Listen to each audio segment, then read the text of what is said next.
Hello friends, कैसे हो आप सब। फ्रेंड्स, इस पर्टिकुलर वीडियो में हम लीगल डिसेबिलिटी के बारे में जो थर्ड इंग्रेडिएंट्स है वो एक वैलिड मैरिज के नो लीगल डिसेबिलिटी उसके बारे में डिस्कस करेंगे। और फ्रेंड्स, इससे पहले कि मैं लेक्चर्स को कंटिन्यू करूं, आप अपनी नोटबुक लेकर रखें और सारे जो नोट्स है और कॉन्सेप्ट है उनको राइट डाउन करते रहें।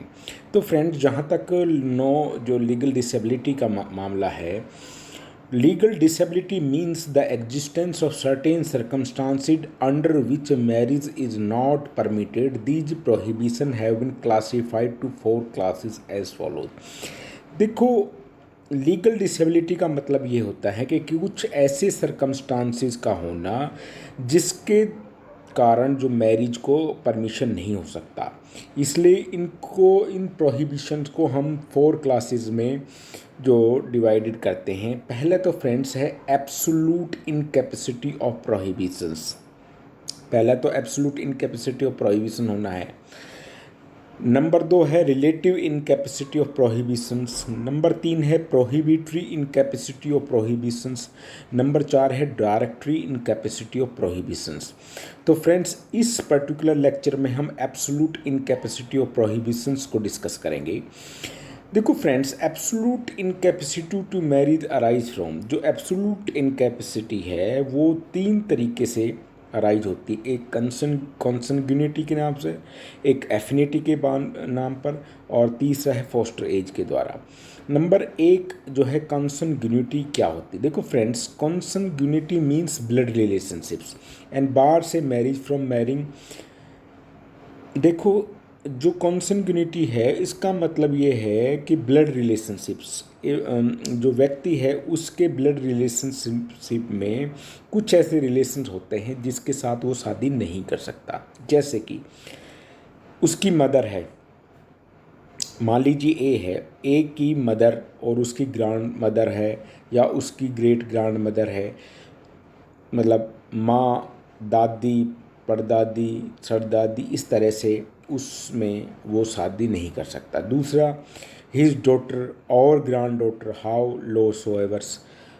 तो अगर उस व्यक्ति की अगर उसकी लड़की है या उसकी जो ग्रैंड डॉटर है या ग्रेट ग्रैंड डॉटर है, उसकी जो है उससे वो शादी नहीं कर सकता। अगर उसकी sister, his sister whether full consanguine और यूट्राइन्स है, अगर उसकी सिस्टर है तो वो जो है उससे शादी नहीं कर सकता। हिज नीस और great niece how low so evers, उसका अपनी भतीजी से भी वो जो है, उसकी भतीजी है फ्रेंड्स, और उसकी ग्रेट जो है नीस है, तो उससे वो जो है उसी या ग्रेट ग्रेट नीस है उनको जो उससे शादी नहीं कर सकता। यदि उसकी आंट है, ठीक है, फादर सिस्टर है, मदर सिस्टर है, फादर्स की सिस्टर है हो गई यानी कि उसकी बुआ जी वगैरह है, मदर सिस्टर या मौसी जी वगैरह हो गई, या ग्रेट आंट है, how I high so ever whether paternal और मैटरनल, अपनी उससे जो है शादी नहीं कर सकता। तो फ्रेंड्स, एक व्यक्ति इन ब्लड रिलेशनशिप में जो है शादी नहीं सकता अपनी मदर से, ग्रेट ग्रैंड मदर से, अपनी डॉटर से, ग्रेट ग्रैंड डॉटर से, अपनी सिस्टर से वेदर फुल और कॉन्संगिन और यूट्राइन से, अपनी निस से, great niece how low so ever से, हिज आंट जो है फादर सिस्टर बुआजी, और मदर सिस्टर्स मौसी, और ग्रेट आंट हाउ हाई सो और वेदर पैटर्नल मैटरनल, इनसे शादी नहीं कर सकता। A marriage with a woman prohibited by reason of consanguinity is void and issues from such marriage are illegitimate। यहाँ legitimate लिखा हुआ है गलती से, ये illegitimate है। मतलब ऐसी जो मैरिज है वो फ्रेंड्स, जो अगर इस ब्लड रिलेशन में भी कोई व्यक्ति शादी करता है तो ऐसी मैरिज वॉइड होगी, और अगर इशू जो भी होगा वो इलेजिटिमेट होगा। ठीक है, तो इसको आप ध्यान रखना।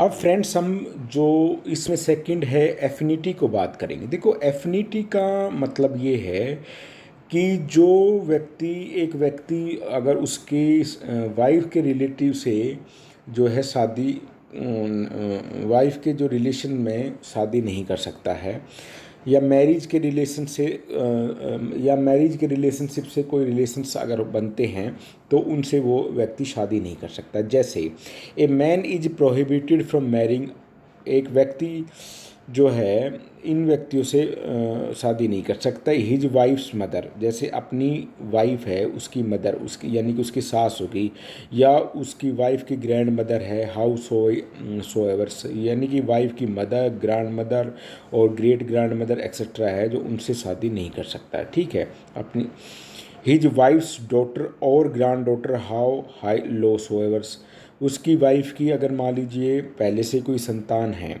या उसकी कोई ग्रैंड डॉटर वगैरह हुई है पहले से, पहली कोई शादी हो रही है और उससे कोई मान लीजिए शादी है, तो वो तो इसमें ही जो है व्यक्ति जो है उनसे भी शादी नहीं कर सकता। वाइफ ऑफ हिज फादर, उसके फादर की कोई वाइफ है, या उसके पैटर्नल ग्रैंडफादर की कोई वाइफ है, how so averse, how high so averse, यानी कि उसके पिताजी जो है उसकी कोई मान लीजिए पहले से कोई वाइफ है, या उसके पैटर्नल ग्रैंड फादर की कोई पहले से वाइफ है, यानी कि उसकी ग्रैंड मदर हो गई एक किस्म से, और उसकी ग्रेट ग्रैंड जो है कोई फादर्स है उसकी जो है कोई वाइफ है एक्सेट्रा है, तो उनसे जो है वो शादी नहीं कर सकता। वाइफ ऑफ हिज सन, उस अपने लड़के की वाइफ से, और सन्स यानी कि अपने पोते की वाइफ से, या अपनी डॉटर के सन से, डॉटर्स सन्स, या सन की कोई डॉटर है तो उससे, हाउ लो सो एवर्स, तो वो जो है उनसे शादी नहीं कर सकता। अब देखो friends, a marriage with a women prohibited by reason of affinity, affinity के द्वारा अगर कोई मतलब इस इन रिलेशनशिप में अगर वो व्यक्ति शादी करता है तो ऐसी मैरिज जो है वॉइड होगी। इन केस, यहाँ एक चीज़ नोट कर लीजिए, in case marriage with wife's daughter यानी कि और granddaughter is prohibited only if the marriage with the wife is consummated. देखो यहाँ जो इसमें सेकंड है हमारा, जो व्यक्ति अपनी वाइफ की डॉटर से या ग्रैंड डॉटर से शादी नहीं कर सकता, लेकिन वो तभी प्रोहिबिटेड है फ्रेंड्स जब उसकी उस वाइफ के साथ कंज्यूमेशंस ऑफ मैरिज हुआ हो, यानी कि सेक्सुअल रिलेशनशिप्स अगर उस वाइफ से हुआ है तो ही वह उसकी डॉटर या ग्रैंड डॉटर से शादी नहीं कर सकता। ठीक है, ये आप ध्यान रखनी है। अब नाउ इसमें थर्ड जो एब्सोल्यूट इनकैपेसिटी में आता है फोस्टर एज का मामला। देखो फ्रेंड्स, फोस्टर्स क्या है, फोस्टर चाइल्ड क्या होता है? When a child under the age of 2 years has been suckled by a women other than on mothers, the women become the foster mothers of the child. A man may not be, for instance, his foster mother or her daughter or his foster sisters. देखो, एक कोई child है, अगर उसकी 2 साल से नीचे उसने अपनी माँ के अलावा किसी वोमेन का अगर दूध पिया है तो वो वोमेन जो उसकी फोस्टर मदर होगी। इस प्रकार वो जो व्यक्ति है, वो चाइल्ड जो है, बाद में उस चाइल्ड की शादी उस अपनी फोस्टर मदर से नहीं हो सकती, ना ही उस फोस्टर मदर की अगर कोई डॉटर है तो उससे हो सकती है, ना ही अगर उसकी कोई फोस्टर सिस्टर है तो उससे हो सकती है। ठीक है, फोस्टर मदर से नहीं हो सकती, फोस्टर्स मदर्स डॉटर से नहीं हो सकती, और फोस्टर सिस्टर से नहीं हो सकती। अब फ्रेंड्स, इसमें एक एक्सेप्शंस है सुन्नी लॉ में। Under Sunni law there are few exception of general rule of prohibition on ground of foster as and valid marriage may be contracted with herewith. देखो, सुन्नी लॉ में कुछ एक्सेप्शन है इसके जनरल रूल के, जिसके द्वारा फोस्टर्स जो है फोस्टर एज के ग्राउंड पर जो है मैरिज को प्रोहिबिटेड किया गया है, और उनका जो एक्सेप्शंस ये है, और उसके बाद जो है वैलिड मैरिज भी हो सकती है। यानी कि सुन्नी लॉ में कुछ एक्सेप्शन हैं इस जनरल रूल के, और उसमें जो प्रोहिबिशन किए गए हैं फोस्टर एज के, वो प्रोहिबिटेड है। और उसके बाद जो है ये कहते हैं कि एक वैलिड मैरिज भी जो इन एक्सेप्शंस के अलावा भी कुछ ऐसे जो है प्रोहिबिटेड रिलेशंस है उसमें अगर मैरिज हो गई तो भी ये कहते हैं कि वैलिड मैरिज है। सुन्नी लॉ में जो एक्सेप्शन है वो हम अब डिस्कस कर रहे हैं। लेकिन इसमें फ्रेंड्स जो हम डिस्कस इसको कर रहे हैं, इसमें जो फोस्टर अगर सिस्टर्स है कोई उसकी, और उसकी अगर फोस्टर मदर है, मान लीजिए ए है और उसकी बी सिस्टर है, और उस सिस्टर की कोई मान लीजिए उसने किसी वुमेन का दूध पिया है उसकी सिस्टर ने, और वो उसकी फोस्टर मदर हो गई सिस्टर की, तो ए जो है उस अपनी सिस्टर बी की फोस्टर मदर से शादी नहीं कर सकता। ठीक है। अब दूसरा, फोस्टर सिस्टर्स मदर्स, यानी कि मान लीजिए ए है और बी है, दोनों ने सी जो है दोनों की जो फोस्टर जो है मदर है। ठीक है। अब सी की जो मान लीजिए कोई लड़की है डी, ठीक है, तो वो उसकी फोस्टर सिस्टर हुई। ठीक है। अब डी की मान लीजिए कोई जो मदर है ई, तो यानी कि ए जो है ई से शादी नहीं कर सकता। ठीक है। मान लीजिए ए है फ्रेंड्स और ए है, मान लीजिए ए अगर मान लीजिए फोस्टर जो है ब्रदर है और बी उसकी फोस्टर सिस्टर है। ठीक है।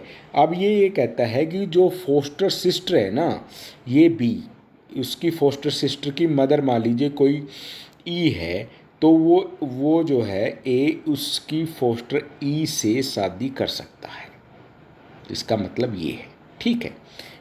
क्योंकि ए और बी की बी जो है आपस में मान लीजिए फोस्टर ब्रदर एंड सिस्टर हैं, और इनकी अगर वो जो फोस्टर मदर है वो सी है, और बी की अगर जो नेचुरल मदर है वो अगर ई है, तो ए इसकी से शादी कर सकता है।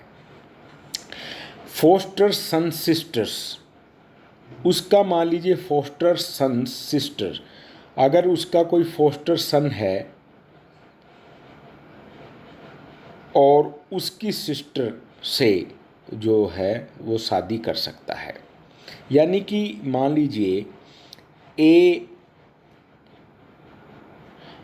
है फ्रेंड्स, और ये बी है उसकी फोस्टर मदर है, मान लीजिए फोस्टर मदर है, और यहाँ सी उसका फोस्टर फादर हो गया ए का। ठीक है।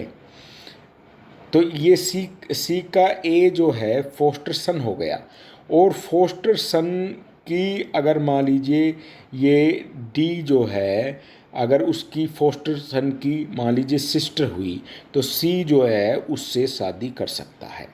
ये ऐसे समझिए। ठीक है। अब फोस्टर्स ब्रदर्स जो सिस्टर्स, इसको ऐसे समझिए कि जैसे ए और बी जो है फोस्टर ब्रदर है, क्योंकि उन्होंने सी का जो है उनकी फोस्टर मदर है। ठीक है। अब ये जो फोस्टर जो ब्रदर है, इस फोस्टर ब्रदर मान लीजिए बी की कोई डी जो है सिस्टर है, तो ए जो है उससे शादी कर सकता है सुन्नी लॉ के तहत। तो ये 4 एक्सेप्शन हैं। आप इसमें थोड़ा सा इनको आप देखोगे तो उससे जो आप कॉन्सेप्ट को समझ जाओगे। ठीक है फ्रेंड्स। तो सिया, लेकिन जो Shia jurist place poster as and consanguinity on the same footing and refuse to recognise the exception permitted by Sunnis. देखो सिया जूरिस्ट में ऐसा कोई भी एक्सेप्शन नहीं है, वो कंसंगिनिटी और फोस्टर एज को सेम कॉन्सेप्ट पर रखते हैं। और जो सुन्नीज में जो ये 4 एक्सेप्शन दिए गए हैं ना, सुन्नीज में सिया जो है उन एक्सेप्शन को नहीं मानते, और उनके अनुसार जो फोस्टर एज के तहत कोई भी शादी होगी तो वो वोइड मानी जाएगी। तो ये फ्रेंड्स हमने डिस्कस किया एब्सोल्यूट इनकैपेसिटी को। अब नेक्स्ट लेक्चर में हम रिलेटिव इनकैपेसिटी एक्सेट्रा को डिस्कस करेंगे। I hope that you are enjoying my lectures on the Muslim series. Please subscribe, like and press the bell icon so that you will get notification time to time.